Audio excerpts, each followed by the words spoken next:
All right, ladies and gentlemen, it is currently 7 o'clock in the morning, and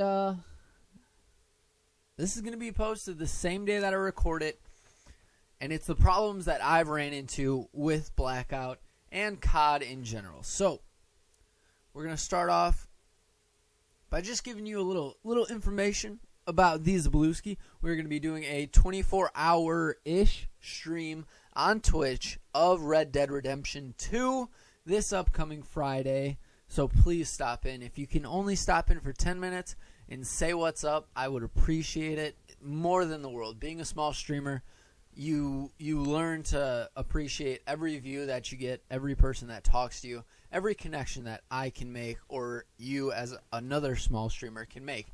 So I'd much appreciate it. We got our cowboy mascot kind of thing here, ready for Red Dead Redemption 2. I have a t-shirt right here.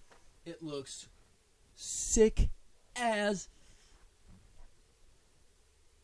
tits. And alright. Now the first problem, we're getting into the nitty-gritty, as I said, like in other videos, getting into the nitty-gritty.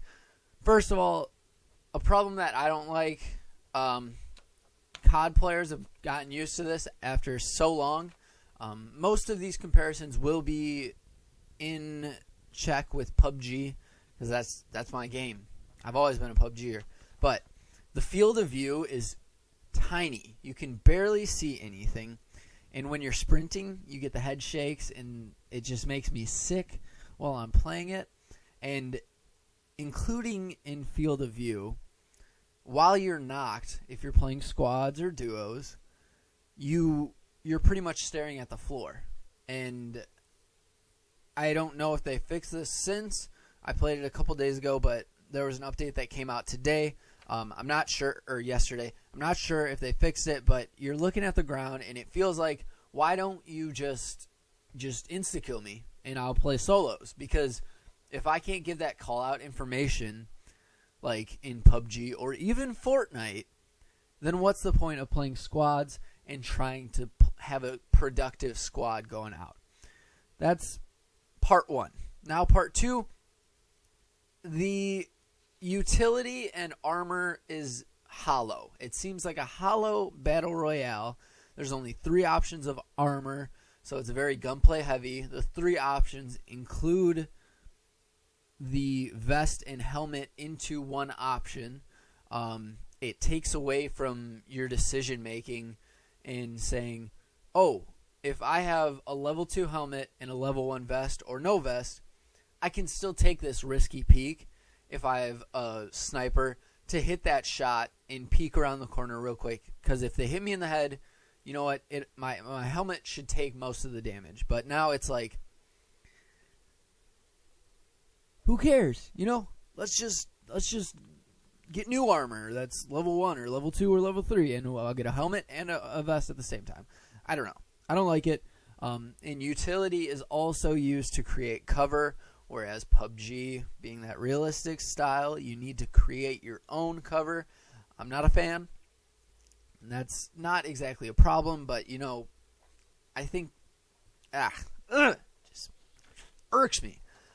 Next, the game is too fast to have real technique. I hate to say it, but after playing it and trying to correlate with great players, my boys Zabel_385, Matt the Gym Rat Gaming, Mustang Man 2K, Danny Phantom, any of these great players that I play with on pub, and we get chicken dinners at least once daily.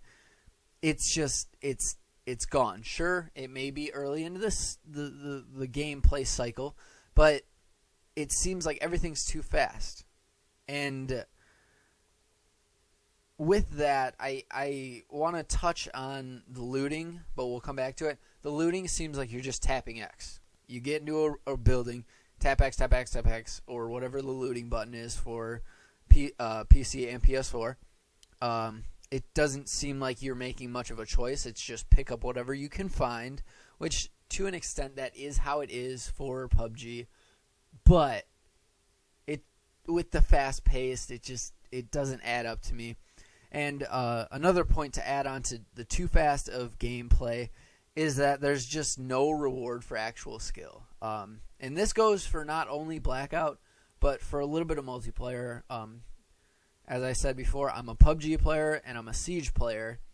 So playing Blackout and playing Search and Destroy, I pride myself on trying to hit accurate shots, trying to hit headshots, because I know in Siege, that's all it takes. You don't need to worry about anything else. You don't need to worry about armor or anything if you hit that head.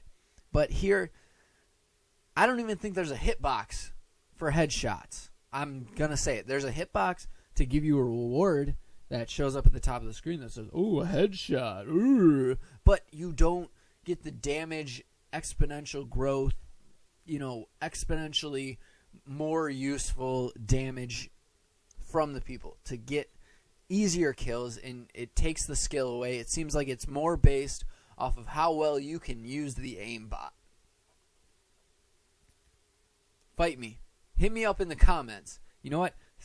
Come into a stream and say, "Fuck you, Nick. If you don't believe this, tell me why. Tell me why." If you're a diehard Blackout fan already, after only playing for 8 days, let me know. Tell me. I'm sorry. I'm sorry, but tell me, because I don't believe it. Now, after switching back to PUBG after 2 days of playing Blackout and multiplayer, I felt like I lost practically all my skill. I was discombobulated. I didn't understand how to loot. I didn't know what skill was. I'm sorry. I'll take that out. I'll take that out. I didn't know what, a great, I don't know. It's just, it feels like COD helps the COD play style and player base. Whereas if you're playing a CSGO or a PUBG or a Rainbow Six Siege, it seems like these are more skill-based games that you can take these qualities that you have learned throughout PUBG or Siege or CSGO, where you gotta hit heads, you gotta get accurate shots, you don't worry about an aimbot, and you can use them transverse throughout these games. But COD, it just seems like COD's doing COD's thing and trying to keep COD's player base on COD.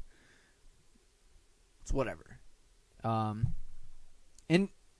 actually, no, to expand off of that, it feels like even switching from Blackout to multiplayer is just an exponential jump of differences. It's just, they're completely different games, which I understand. The armor needs to be better because it's a battle royale mode, but still, it's like, I don't know. It just, the armor thing is really what's irking me, and how it's subdividing 2 out of 3 of the points, the sections of players to make choices, and just, it takes it all away. There's no, it loses the amount of skill that you need to be a good player at the game.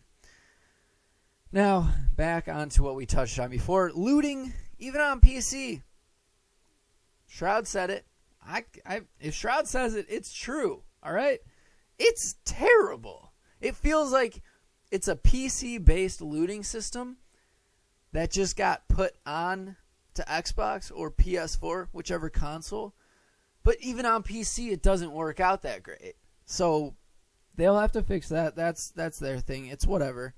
When I say that it feels like it's built for a PC gamer or a PC gaming system, where you have a mouse to scroll through all your inventory and choose which attachments, and a click or a right click or a left click, and that's all you got to do to put an attachment on, take attachments off. That's perfect. That's smart by Treyarch. That's a smart play, because they know that console players are the minority of the views that people watch on YouTube and Twitch. It's PC gamers that obviously get the praise, and that's well deserved. I'm not bashing that. But Treyarch took that choice to just pretty much port it into a console version and not do anything to help us console gamers with looting. There's small bugs with the squads and duos, but that's expected as a new game. And that will probably get fixed by the end of the month in the next couple of weeks. Now the last thing. Last two things. First, there's been a huge amount of crossover of players of different games. Siege streamers, PUBG streamers, Fortnite streamers. The PUBG in Siege, as you can probably tell, I don't mind the crossover. But Shroud, and if I want to watch Shroud play COD, I don't want to watch Shroud play... No, okay, that's not what I'm going to say. I'll watch Shroud and Ninja play, but I better not see it tomorrow on my YouTube suggested feed to see, crazy Fortnite builds, insane 360 headshot to end the game and get the battle royale or whatever you call it on Fortnite. I'm not in it. I'm not signing up for that when I'm trying to watch my boy Shroud frag out on COD. No one wants that. Nobody wants that. Okay, sorry. Got to take the bias out, but we're good. Now, last part. Overall, as a PUBG player, I take pride in being a PUBG player. These unrealistic Battle Royale games, Fortnite and COD Blackout, they're not going to last. I'm telling you now. I said it in my last video talking about Blackout. I said it now, and I'm going to say it in the future. They're not going to last. PUBG will come back with the strongest player base that want a skillful, realistic fight. That don't need aim assist, that don't need gadgets, that don't need a shield that you can put in the middle of the road, that you don't have mesh mines, anything like that. We don't need that. We got our own skill and our brains to outsmart other players. We don't need the utility. We don't need aimbots. So I invite you to come back. Come back to PUBG because the player base has been low. I know we've been going through a PTS right now, so that always divides the player base into different sections. But come back. Let's get some lobbies going because I haven't been able to play pub in a week now, and I miss it. You know, But yeah, thank you for watching, everyone. Go to the description. In the description, I got my Twitch channel. Get ready for that 24-hour stream coming up next Friday, this upcoming Friday, I guess, of our game, our future baby, Red Dead Redemption 2. It's going to be a blast. I can't wait. And, yeah, I'll see you then.